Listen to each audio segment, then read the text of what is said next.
So I'm doing a video. I just received something really cool. I got some legitimate American chestnuts, none of these hybrids. These are real chestnuts from a real chestnut tree, which is basically extinct in the wild, from the New York chapter of the American Chestnut Foundation. Now, these guys are doing some really cool things right now. They've actually gotten to a point where, some of this article, they've gotten to a point where they're getting close to release a transgenetic alternative approach to bringing back the pure American chestnut with one modified gene that'll allow them to be resistant to the blight. So what they're doing to prepare for the release of this seed is they don't want a bunch of basically amateurs getting a hold of these really rare seeds. They want to see it just pick up and go ballistic when these seeds start coming out, and really have a chance to see the chestnut population go back to where its former glory was. If we can do that, we have a good chance of really seeing a mass distribution of these trees in the next 50 years or so. So in order to prepare for that, what they're doing is they're sending out some American chestnut trees that they have in their stock. They want a certain group of people to practice growing what they call like mother orchards, so that we can, do our part in learning how to care for these seeds and how to produce them to the point where they do trees, become full-grown mature trees. These will not make it, but they could reach a point where they're flowering a little bit before they get the blight and die back to the ground, and then we can come back again. So there's a reason for this. It's not just a crazy I want to grow these trees that are going to die, but there's a method to their logic. They want us to have the skills and practice to be able to grow those. So I received 10 seeds in the mail, and I downloaded their planting instructions, and we're going to plant them indoors right now. All right, stay with me.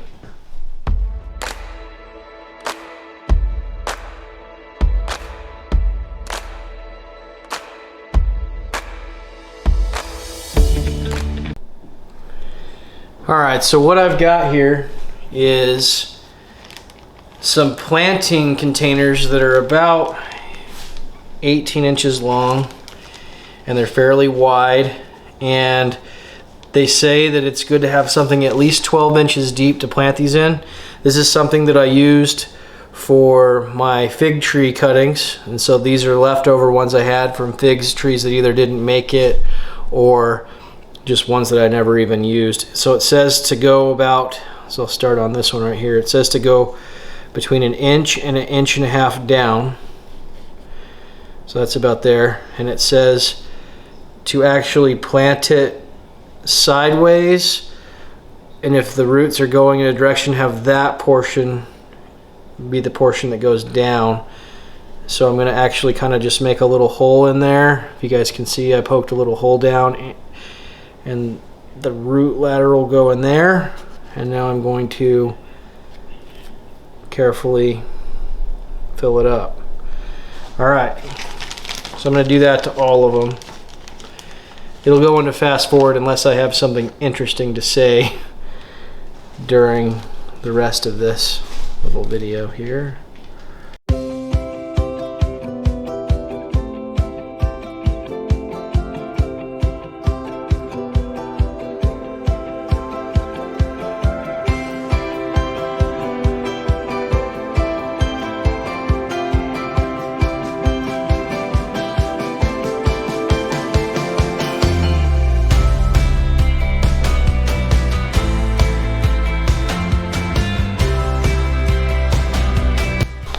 It actually gave me 12 seeds.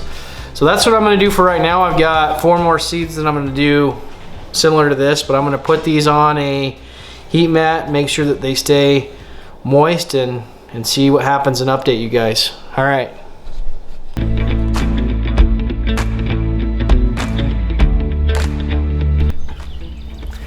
All right, so when you compare the leaves from these Americans to the Dunstan chestnuts, they do look very, very similar, if not the same. That's probably why the Dunstans get such a reputation of being a good hybrid.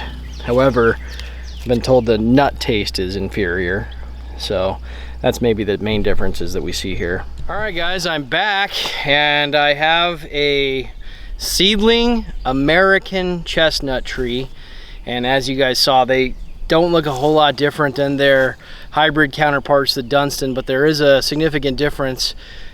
The nuts are much smaller and the taste is supposed to be superior.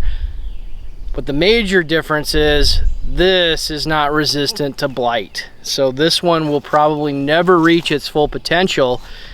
It may be able to grow to a point where it's able to produce a small amount of nuts that we would then use to try to grow more. I really want this experiment to go well. The New York chapter of the American Chestnut Growers was generous enough to send me these seeds. When they do get the genetically modified blight resistant seeds, I want them to know and see that I took this seriously and will be a good contributor to that project once it's ready. So as you can tell, I planted this in a long container. I actually got these for fig cuttings because the American chestnut is supposed to have a very long taproot. So what I'm going to do is I'm going to carefully cup this, pull it upside down. Ooh, I can see root all the way at the bottom. Looks like it's not holding in very well. Ah! Failure! But I am holding on to these roots, and you can see that this does have a pretty good amount of roots. So I am going to plant this near my berry patch. I actually have a sourwood tree right there, and I'm going to zoom in on the hole and show you guys how I'm going to plant it. Alright guys, so I've cut open a pretty good sized hole with my auger, and I'm going to put the bottom. In the bottom, I'm going to put some Fox Farms Ocean Forest because it's a good soil and it acts as a little bit of a fertilizer. I'm going to mix in some of the native soil so that it gets accustomed to that. My pawpaw experiment is really showing how well amendments work, at least for that plant, but I'm not completely sold that it's going to work on every plant. And since chestnuts, especially the American chestnuts, at one time really owned this area, I'm not going to be crazy with my amendments. So you can still see that it's got the little residual of the nut. That's funny. Doesn't even feel like it. Oh, it's hollow. That is cool. So the nut is hollow inside. So I'm going to move that so it doesn't attract anything, and I'm going to carefully put this in and bury it so that I'm not overextending or burying the trunk in any way, because I don't want to suffocate it. And it helps the roots stay spread.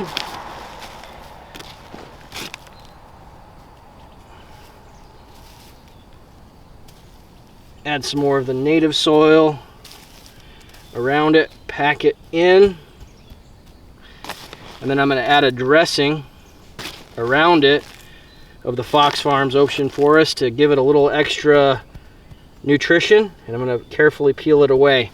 Now I'm not going to stake this, but I am concerned about predators. By predators I mean rabbits and deer. Deer usually don't want to wander onto the inner part of my property, but every morning I wake up and there's a ton of rabbits. So I'm going to put this culvert around it. So this culvert will act as a barrier for rabbits. Also give it a little bit of shade and hopefully protect it. So I'm going to add a little bit of water to this and I'll be right back. Alright guys, so you can see behind me and in front of me I've got several other holes. I'm going to repeat this process for the other chestnuts that I'm growing. I'm really wanting to keep this out here for a week or so just so that I can make sure that everything I'm doing is working. I really don't want to fail at this experiment, so hopefully everything goes well. The New York chapter of the American Chestnut Association, thank you so much for your donation of the seeds. Hopefully I did you proud with this, and we'll catch you on our next video. Subscribe. Bye.